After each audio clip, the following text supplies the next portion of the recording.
Hi மக்களே, சலங்கொலி serial July 19 2026 என்ன நினைச்சுன்னு பார்க்கலாம். அதுக்கு முன்னாடி நம்ம channel Tamil serial talk subscribe like பண்ணிக்கோங்க, பெல் ஐக்கானை கிளிக் பண்ணிக்கோங்க, ஹை பட்டன் தட்டி விட்டுருங்க.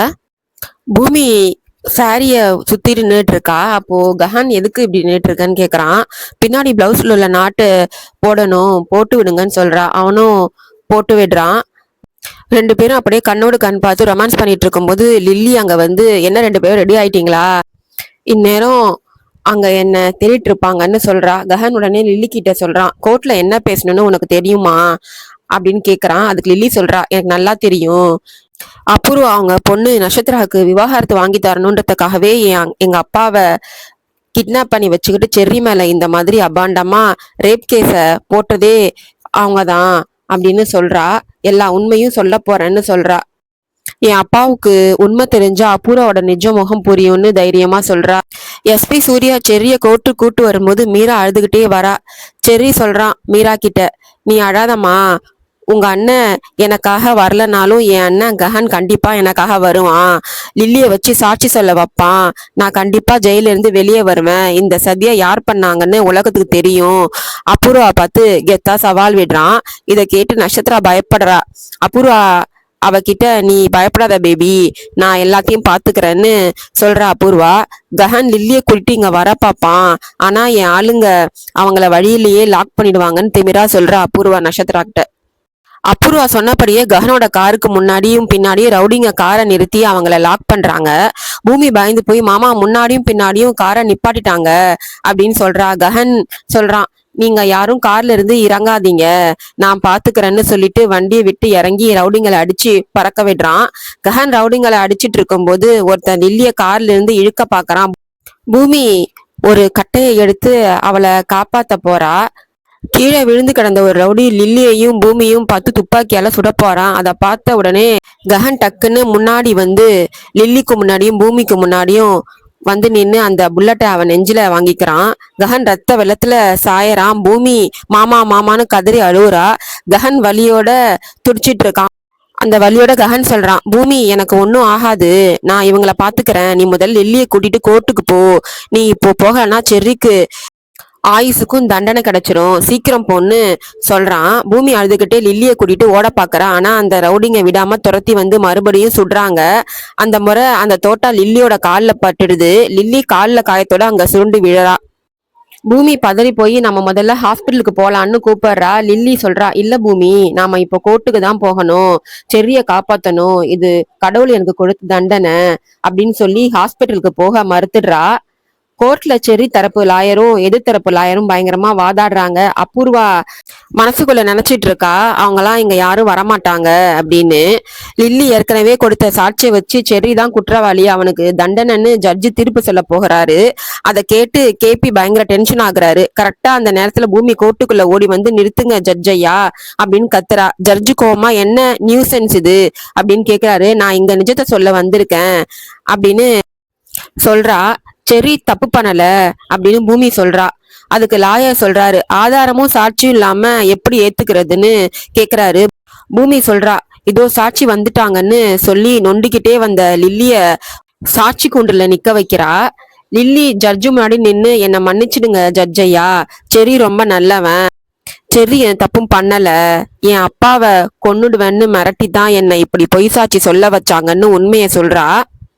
அது மட்டும் இல்லாம நான் உண்மைய சொல்லிடுவேன்னு என்ன இப்படி காலில் துப்பாக்கியால சுட்டுட்டாங்க அப்படின்னு லில்லி சொல்றா. இதை கேட்டு அபூர்வாவும் நட்சத்திரம் பயத்துல வாயடிச்சு போய் நிக்கிறாங்க. ஜட்ஜிதெல்லாம் யாரு பண்ணதுன்னு கேக்குறாங்க.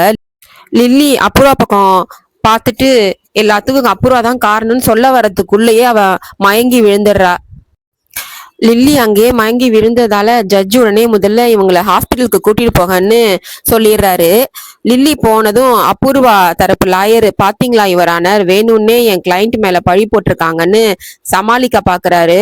ஆனா ஜட்ஜு அதை ஏத்துக்காம, பாதிக்கப்பட்ட பெண்ணே உண்மையை சொல்லிட்டா, அதனால செர்ரி இதை தப்பும் பண்ணலன்னு நிரூபணம் ஆயிடுச்சு, செர்ரி இந்த கேஸ்ல இருந்து விடுவிக்கிறேன், அதே சமயம் இந்த சதித்திட்டத்தை போட்டவங்களை போலீஸ் உடனே விசாரிச்சு அரெஸ்ட் பண்ணணும்னு அதிரடி தீர்ப்பு தராரு ஜட்ஜு. ஜட்ஜு செர்ரியை விடுதலை செஞ்சதும் அவன் ரொம்ப சந்தோஷப்பட்டு பூமிக்கு கும்பிடு போட்டு நன்றி சொல்றான். ஆனா பூமி ஐயோ இதெல்லாம் ஒண்ணும் வேணாம், தூரத்துல இருந்தே கண்ணாலேயே செய்கை பண்ணி அவனை தடுக்கிறா. இத பார்த்து அபூர்வா கோவமா வயிறு எறிகிறா. ஆனா கேபி மீரா ரொம்ப நிம்மதியா சந்தோஷப்படுறாங்க. இன்னொரு பக்கம் குண்டடிப்பட்ட ககனை ஹாஸ்பிட்டல்ல சேர்த்து ஐசியூல வச்சு ட்ரீட்மெண்ட் போயிட்டு இருக்கு. சாரதா அங்க ஓடி வந்து ககன் இருக்கிற நிலைமைய பார்த்துட்டு கதறி அழுகுறாங்க. கொஞ்ச நேரத்துல கேபி பூமி செர்ரி எல்லாரும் ஹாஸ்பிட்டலுக்கு போயிடுறாங்க. டாக்டர் வெளியே வந்து ரத்தம் ரொம்ப அதிகமா போயிடுச்சு, உடனே பிளட் டோனர் வேணும் அப்படின்னு சொல்றாரு. அங்க இருக்கிற எல்லாரும் நான் தரேன்னு போட்டி போடுறாங்க.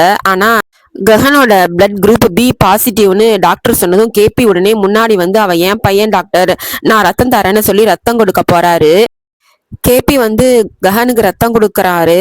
வெளியே சாரதா சொல்றாங்க, என்னையும் என் பொண்ணையும் எந்த கஷ்டமும் இல்லாம என் பையன் ககன் தான் பாத்துக்கிட்டான், வேணும்னா என் உயிரை எடுத்துக்கோ சாமி, என் பையனுக்கு ஒன்றும் ஆகக்கூடாதுன்னு அழுதுகிட்டே வேண்டிக்கிறாங்க.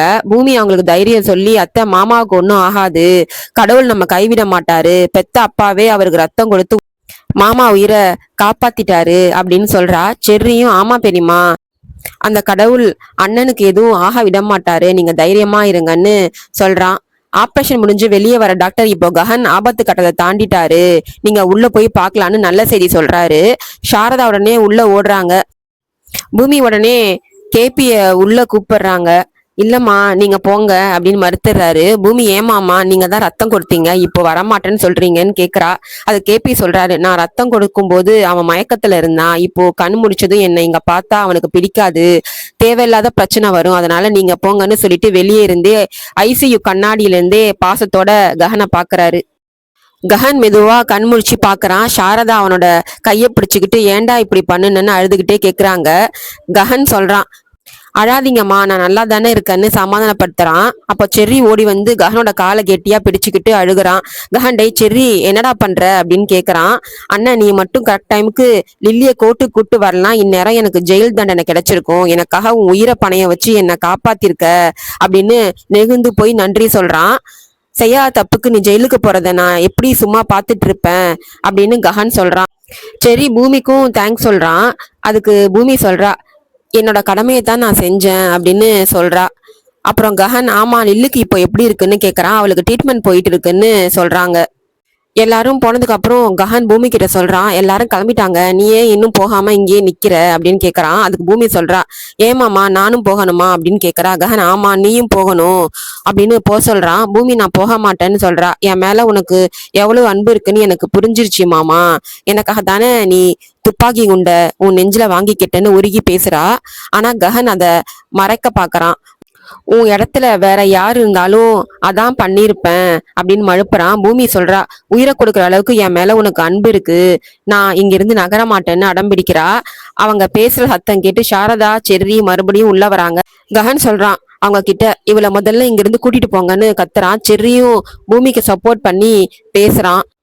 அப்போ அங்க வர நஸ்கிட்ட ககன் கடுப்பாயி சொல்றான், இவங்களை வெளில அனுப்புங்க அப்படின்னு சொல்லும் போது நர்ஸ் சொல்றாங்க, டாக்டர் வர நேரம் ஆயிடுச்சு, எல்லாரும் வெளியே போங்கன்னு சொல்ல பூமியும் ககனை பார்த்துக்கிட்டே கவலையோட ரூமை விட்டு வெளியே வரா. அடுத்தது செர்ரி கேபி பூமி எல்லாரும் வீட்டுக்கு வந்ததும் மீரா அவங்களுக்கு திருஷ்டி சுத்தி ஆரத்தி எடுத்து வீட்டுக்குள்ள கூப்பிடுறா. இன்னொரு பக்கம் மாட்டின பயத்துல அபூரா ஒரு எரியுற தீபத்துல தான் கைய வச்சு வேணும்னே சுட்டுக்கிறா. நட்சத்திரா உடனே டாடி டாடின்னு கத்துறா. அவங்க அப்பா சரச்சந்திரா ஓடி வந்து, ஏன் இப்படி பைத்தியக்காரத்தனமா பண்றன்னு அபூர்வாவை திட்டி கையை இழுக்கிறாரு. அபூர்வா உடனே அழுதுகிட்டே, மாமா நான் பெரிய தப்பு பண்ணிட்டேன், சரி ரொம்ப நல்லவன்னு தெரியாம அவனுக்கு தண்டனை கிடைக்கணும்னு நினைச்சிட்டேன், அதனால எனக்கு இந்த தண்டனை கிடைக்கணும்னு கைய சுட்டுக்கிட்டேன்னு சொல்றா. என்ன சுடவிடுங்க மாமான்னு செம்ம நாடகம் போடுறா. பூமி இதை பார்த்துட்டு, மாமா இவ என்ன புது நாடகம் போடுறா பாத்தீங்களான்னு முணுமுணுக்கிறா. செர்ரியும் கோவமா அபூர்வாவை பாக்குறான். மீரா பூமியை பக்கத்துல கூட்டு முத்தம் கொடுத்து, பூமி மட்டும் இல்லைன்னா என் மகனுக்கு இன்னைக்கு ஜெயில் தண்டனை கிடைச்சிருக்கும் அப்படின்னு பாசத்தை கொட்டுறா. கேபி சொல்றாரு அபூர்வாவை பார்த்து, பூமி இருக்கிற வீட்டுல எல்லாம் நல்லதே நடக்கும், ஆனா சில பேருக்கு இது புரிய மாட்டேங்குதுன்னு குத்தி காட்டுறாரு. இதெல்லாம் கேட்டுட்டு நட்சத்திராவும் முன்னாடி வந்து, அப்பா நானும் தப்பு பண்ணிட்டேன், செர்ரி எவ்வளவு நல்லவனா இருந்தும் அவனுக்கு விவாகரத்து வேணும்னு கேட்டு அவனை கஷ்டப்படுத்திட்டேன்னு சொல்லி அழுகுறா. செர்ரி அவளை பாக்குறான். சரி இப்போ இந்த விவாகரத்து விஷயத்த என்ன பண்ணலான்னு செர்ரி கேக்குறான். நட்சத்திரா அங்க ரொம்ப நடிக்க ஆரம்பிக்கிறா. விவாகரத்து விஷயத்த பத்தி செர்ரி பேசும்போது, நீ எந்த தப்பும் பண்ணலன்னு தெரிஞ்சிடுச்சு, இனி நாம 2 பேரும் சந்தோஷமா வாழணும்னு சொல்றா. சரத்சந்திரா சொல்றாரு, இப்பவாவது உண்மை தெரிஞ்சுதே. ஆனா இந்த லில்லி பின்னாடி இருந்து இதெல்லாம் செய்ய வச்சது யாருன்னு தெரியலன்னு சொல்றாரு. அதுக்கு பூமி சொல்றா, அப்பா நான் இப்போ இந்த பேரை சொன்னா நீங்க நம்ப மாட்டீங்கன்னு சொல்றா. லில்லி ஹாஸ்பிட்டல்ல ட்ரீட்மெண்ட்ல இருக்கா. அவ கண்ணை முழிச்சு வாய் திறந்த சொல்லும் போது நீங்களே தெரிஞ்சுப்பீங்கன்னு சொல்றா. மாட்டிக்க போறோன்ற பயத்துல அபூர்வா லில்லிய கொன்னுடலான்னு பிளான் பண்ணி ஹாஸ்பிட்டலுக்கு வரா. அங்க 2 போலீஸ் கான்ஸ்டபிள் காவலுக்கு இருக்காங்க. ஆனா அவங்க கவனக்குறைவா இருக்கிறத பயன்படுத்தி அவங்க கண்ணுல மண்ணை தூவி நேரா லில்லி இருக்கிற ரூம்குள்ள போயிடுறா. மயக்கத்துல இருக்கிற லில்லிய பார்த்து உன்னை வச்சு ஒரு ஆட்டம் ஆடலான்னு பார்த்தா இப்படி ஹாஸ்பிட்டல்ல இருக்க அப்படின்னு சொல்லிட்டு உன்னை உயிரோட விடமாட்டேன், என் பேரு வெளில வந்துடும் அப்படின்னு கோவமா பேசி அவன் முகத்துல இருக்கிற ஆக்சிஜன் மாஸ்க பிடுங்கி போடுறா. ஆக்சிஜன் மாஸ்க கழட்டின உடனே ஹாஸ்பிட்டல் மிஷின்ல அலாரம் பயங்கரமா அடிக்க ஆரம்பிக்குது. அதை கேட்டு அபூர்வா பயந்து டென்ஷன் ஆகுறா. சத்தம் கேட்டு டாக்டர், நர்ஸ், போலீஸ்னு 4-5 பேரு லில்லி இருக்கிற ரூமை நோக்கி ஓடி வராங்க. டாக்டர் உள்ள வந்து பார்த்துட்டு யாரோ ஆக்சிஜன் மாஸ்க கழட்டிட்டாங்க, உள்ள யாரும் வந்தாங்களா பாருங்கன்னு தேட சொல்றாரு. நர்ஸ், இல்ல மேடம் யாரும் வரல, ஒருவேளை பேஷண்டே கழட்டிருப்பாங்களோன்னு கேக்குறா. அதுக்கு டாக்டர் சொல்றாரு, மயக்கத்துல இருக்கிறவங்க எப்படி கழட்டுவாங்க, யாரோ நம்ம கண்ணில் மண்ணை தூவிட்டு மாஸ்க கழட்டிட்டு ஓடி இருக்காங்க, செக்யூரிட்டி அதிகப்படுத்துங்கன்னு சொல்லிட்டு போறாரு. எல்லாரும் தேடும் போது அபூர்வா தப்பிக்கிறதுக்காக பக்கத்து பெட்ல ஒரு பேஷண்ட் மாதிரி படுத்து தப்பிச்சிடுறா. அதனால யாரும் அவளை கண்டுபிடிக்கல. வெளில வந்த அபூர்வா இந்த அலாரம் அடிக்கும்னு தெரியாம இப்படி பண்ணிட்டேனே, அடுத்த தடவை பக்காவா பிளான் பண்ணி லில்லிய கொலை பண்ணுவேன்னு மனசுக்குள்ள வஞ்சகமா நினைச்சுக்கிறா. அடுத்தது சாரதா ககனுக்கு சாப்பாடு எடுத்துட்டு ஹாஸ்பிட்டலுக்கு வராங்க. அப்போ அங்க வர தாரா, நான் சாப்பாடு எடுத்துட்டு போறேன் கொடுங்க அத்தன்னு சொல்லி அவ வாங்கிக்கிறா. சாரதா, இதெல்லாம் வேணாம் நானே ஊட்டி விடுறேன்னு சொல்றாங்க. ஆனா தாரா விடாம, உங்க பையன் என்ன சின்ன குழந்தையா, நான் ஊட்டி விடுறேன்னு சொல்லி அந்த பேக வாங்கி சாரதா உள்ள விடாம அந்த சாப்பாட்டு பைய தாராவே எடுத்துட்டு ககன் ரூம்குள்ள போறா. கஹன் ரூம்குள்ள போன தாரா, கஹன் நான் உங்களுக்கு சாப்பாடு செஞ்சு எடுத்துட்டு வந்திருக்கேன்னு சொல்றா. கஹன், எங்க அம்மா சமைச்சதை தான் சாப்பிடுவேன்னு சொல்றாரு. அதுக்கு அவ, அம்மா சமைச்சதை அப்புறம் சாப்பிடலாம், எங்க வீட்டு கிச்சன் கூட சரியா தெரியாதன்னா உங்க மேல இருக்கிற அன்புனால கஷ்டப்பட்டு சமைச்சு எடுத்துட்டு வந்திருக்கேன், சாப்பிடுங்கன்னு உருகி பேசி பலவந்தாமா சாப்பாடு ஊட்டி விடுறா. கஹன் வேணாம் நானே சாப்பிட்றேன்னு தடுத்தாலும் அவ கேட்காம அவளே ஊட்டி விடுறா. கரெக்டா அந்த நேரத்துல பூமி ஒரு நர்ஸ் கெட்டப் போட்டுக்கிட்டு அங்க வரா. உள்ள நடக்கிறத பார்த்து ஷாக் ஆகி, நீங்க எதுக்கு இப்போ இவருக்கு சாப்பாடு ஊட்டி விடுறீங்கன்னு கோவமா கேக்குறா. நர்ஸ் வேஷத்துல வந்து பூமி கேட்க, அதுக்கு தாரா, நான் என் புருஷனுக்கு சாப்பாடு ஊட்டி விடுறேன்னு சொல்றா. பூமி, உன் புருஷனா, கழுத்துல தாலி கூட இல்லையேன்னு கேக்குறா. நாங்க எவ்வளவு க்ளோஸ் தெரியுமா, நாங்க கல்யாணம் பண்ணிக்க போறவங்க, அதனால நான் தான் ஊட்டி விடுவேன்னு தாரா சொல்றா. பூமி கடுப்பாகி உடனே சொல்றா, கல்யாணம் ஆகும்போது பாத்துக்கலாம், யார் வேணாலும் இவருக்கு சாப்பாடு ஊட்டி விட முடியாது, மரியாதை இங்க இருந்து போறியா, இல்ல அவருக்கு டிஸ்சார்ஜ் ஆகுற வரைக்கும் சாப்பாடு நீங்க எடுத்துட்டு வந்து கொடுக்கூடாதுன்னு சொல்லிடுவேன்னு சொல்றா. தாரா பயந்துகிட்டு போயிடுறா. தாரா போனதும் பூமி ககனுக்கு சாப்பாடு ஊட்ட போறா. ஆனா ககன், சிஸ்டர் நானே சாப்பிட்டுக்கிறேன்னு அடம் பிடிக்கிறான்.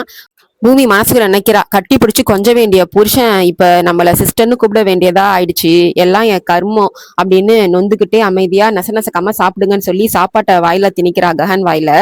உடனே ககன் சொல்றான், மெல்லமா ஊட்டுங்க சிஸ்டர்னு. அப்போ ககன் சொல்றான் நர்ஸ் வேஷத்துல வந்த பூமி கிட்ட, அந்த பூமி இங்க வரத்துக்காக என்னென்னவோ டிஃப்ரெண்டா கெட்டப் போட்டு வருவா, அவ ரொம்ப கில்லாடின்னு பூமியை பத்தியே பூமி கிட்டயே சொல்றான்.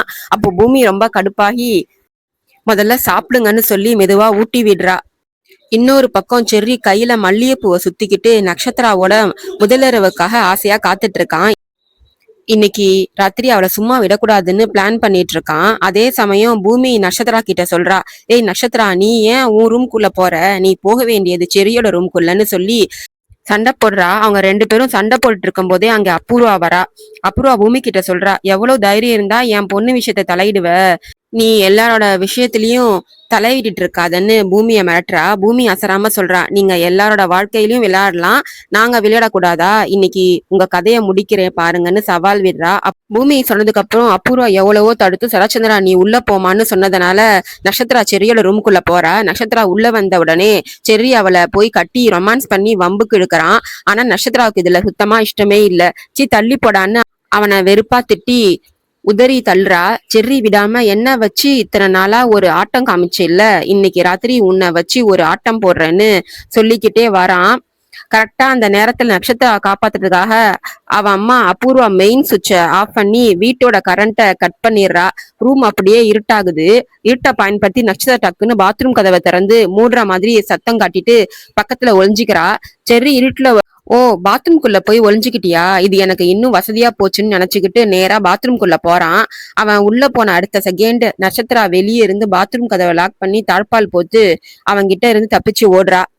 இன்னொரு பக்கம் ஹாஸ்பிட்டல்ல ககன் நல்லா தூங்கிட்டு இருக்கான். அப்போ கேபி யாருக்கும் தெரியாம ககன் இருக்கிற ரூமுக்குள்ள வராரு. ககனோட கைய அவர் கையில வச்சுக்கிட்டு, ககன் என்ன ஒரே ஒரு தடவை அப்பான்னு கூப்பிட மாட்டியா? என் மேல உனக்கு ஏன்டா இவ்வளவு கோவமும் வெறுப்புன்னு சொல்லி மனசு உடைஞ்சு பயங்கரமா அழுதுகிட்டு இருக்காரு. அதோட இன்னைக்கான எபிசோட் முடியுது. பாய் மக்களே.